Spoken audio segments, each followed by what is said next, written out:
ಬನ್ನಿ ಬಾಸ್, ಇವತ್ತು ನಾವು ಕೊಪ್ಪಳ ಜಿಲ್ಲೆಯ ಬಗ್ಗೆ ಸಂಪೂರ್ಣ ಮಾಹಿತಿ ತಿಳ್ಕೊಂಡು ಬರೋಣ. ನೋಡಿ, ನಾನು ಕೊಪ್ಪಳ ಅಂದ ತಕ್ಷಣ ನಿಮ್ಮ ಮನಸ್ಸಲ್ಲಿ ಹುಟ್ಟಿರೋದೇನು ಆ ಕಿನ್ನಾಳ ಕಲೆ, ಹಾಗೆ ಆನೆಗುಂದಿ, ಮತ್ತೆ ನಮ್ಮ ಹನುಮಂತ ಅಂದರೆ ಹನುಮಾನ ಜನಿಸಿರುವಂತಹ ಬೆಟ್ಟ ಅಂಜನಾದ್ರಿಯ ಬೆಟ್ಟಗಳು, ಹಾಗೆ ಏಷ್ಯಾದ ಮೊದಲನೇ ರೈಸ್ ಪಾರ್ಕ್ ಇಂತಿಷ್ಟೆಲ್ಲ ಕಂಡು ಬರುತ್ತದೆ. ಆದರೆ GK ಪರ್ಪಸ್ಸಿಂದ ಕಾಂಪಿಟೇಟಿವ್ ಎಕ್ಸಾಮಿಂದ ನೋಡಿದರೆ ಇಂತಿಷ್ಟೇ ಸಾಲಲ್ಲ. ಈ ಜಿಲ್ಲೆಗೆ ಸೇರಿರುವಂತಹ ಅನೇಕ ಮಾಹಿತಿಗಳು ಒಳಗೊಂಡಿರುವೆ. ಅದನ್ನು ಎಲ್ಲ ನೀವು ತಿಳ್ಕೋಬೇಕು. ಯಾಕಂತಂದರೆ ಇಲ್ಲಿಂದ 1ರಿಂದ 2 ಕ್ವೆಶ್ಚನ್ ಕ್ಲಿಕ್ ಆಗುವಂತಹ ಅಷ್ಟೊಂದು ವಿಶೇಷತೆಯನ್ನು ಹೊಂದಿರುವಂತಹ ಜಿಲ್ಲೆಯಾಗಿದೆ. ಅದಕ್ಕೋಸ್ಕರ ವಿಡಿಯೋವನ್ನು ಕೊನೆಯವರೆಗೆ ವೀಕ್ಷಿಸಿ ಮತ್ತು ನಿಮ್ಮ ಅನುಭವವನ್ನು ಕಮೆಂಟಲ್ಲಿ ಹೇಳಿ ಅಂತೆ. ಬನ್ನಿ ವಿಡಿಯೋ ಶುರು ಮಾಡೋಣಂತೆ. ನೋಡಿ ಬಾಸ್, ಕೊಪ್ಪಳ ಜಿಲ್ಲೆಯು ಮುಂಚೆ ರಾಯಚೂರಲ್ಲೇ ಇತ್ತು. ಅದನ್ನು 1997ರಲ್ಲಿ ವಿಭಜಿಸಿ ಕೊಪ್ಪಳ ಜಿಲ್ಲೆಯಾಗಿ ರೂಪಿಸಲಾಯಿತು.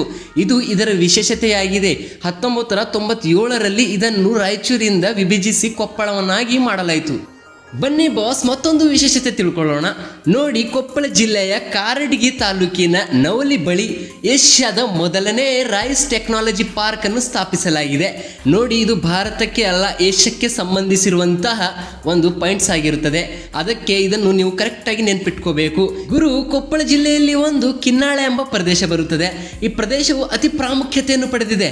ಯಾದರಲ್ಲಿಯಪ್ಪ ಅಂತಂದ್ರೆ ಗೊಂಬೆ ಕಲೆಯಲ್ಲಿ.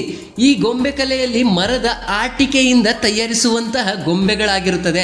ಅಂದ್ರೆ ಒಂದು ಮರದ ದಿಮ್ಮಿ ತಗೊಂಡ್ಬಿಟ್ಟು ಸಂಪೂರ್ಣ ನೀಟಾಗಿ ಅದರಲ್ಲಿ ಕೆತ್ತನೆ ಮಾಡಿ ಒಂದು ಗೊಂಬೆಯನ್ನು ತಯಾರಿಸುತ್ತಾರೆ. ಅದಕ್ಕೆ ಪ್ರಸಿದ್ಧಿಯಾಗಿದೆ. ಯಾವುದು ಅಪ್ಪ ಅಂತಂದ್ರೆ ಈ ಕಿನ್ನಾಳ ಎಂಬ ಪ್ರದೇಶವು ಗೊಂಬೆಗಳ ಆಟಿಕೆಗೆ ತಯಾರಿಸುವ ಆಟಿಕೆಗೆ ತುಂಬಾ ಪ್ರಾಮುಖ್ಯತೆಯನ್ನು ಪಡೆದಿದೆ ಅಂತ ತಿಳ್ಕೋಬೇಕು ನೀವಷ್ಟೇ.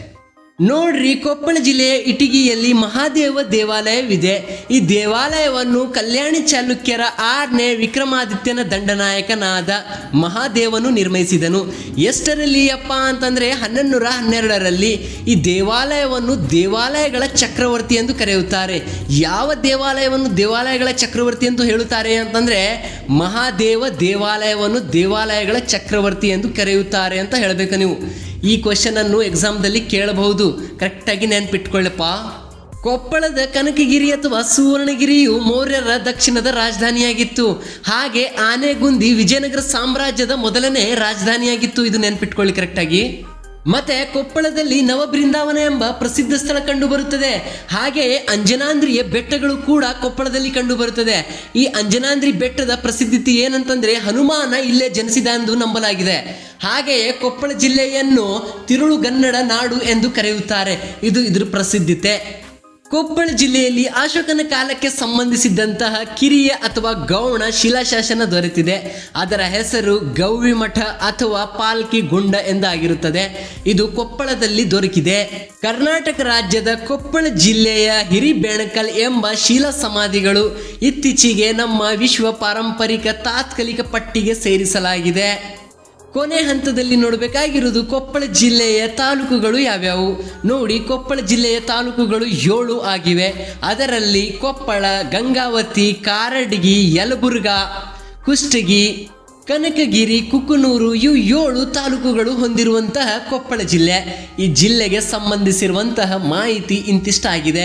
ಮತ್ತೆ ಈ ವಿಡಿಯೋ ಇಂತಿಷ್ಟ ಆದರೂ ಇಷ್ಟವಾದಲ್ಲಿ ಒಂದು ಲೈಕ್ ಕೊಡಿ, ಮತ್ತೆ ಸಬ್ಸ್ಕ್ರೈಬ್ ಮಾಡ್ಕೊಳ್ಳಿ. ಯಾಕಂತಂದ್ರೆ ಹೀಗೆ ವಿಡಿಯೋ ಬರುತ್ತಾ ಇರುತ್ತೆ. ಮತ್ತೆ ಚಾನಲ್ ಅನ್ನು ಸಬ್ಸ್ಕ್ರೈಬ್ ಮಾಡ್ಕೊಂಡ್ಬಿಟ್ಟು ನೀವು ಎಲ್ಲ ವಿಡಿಯೋವನ್ನು ವೀಕ್ಷಿಸಿ.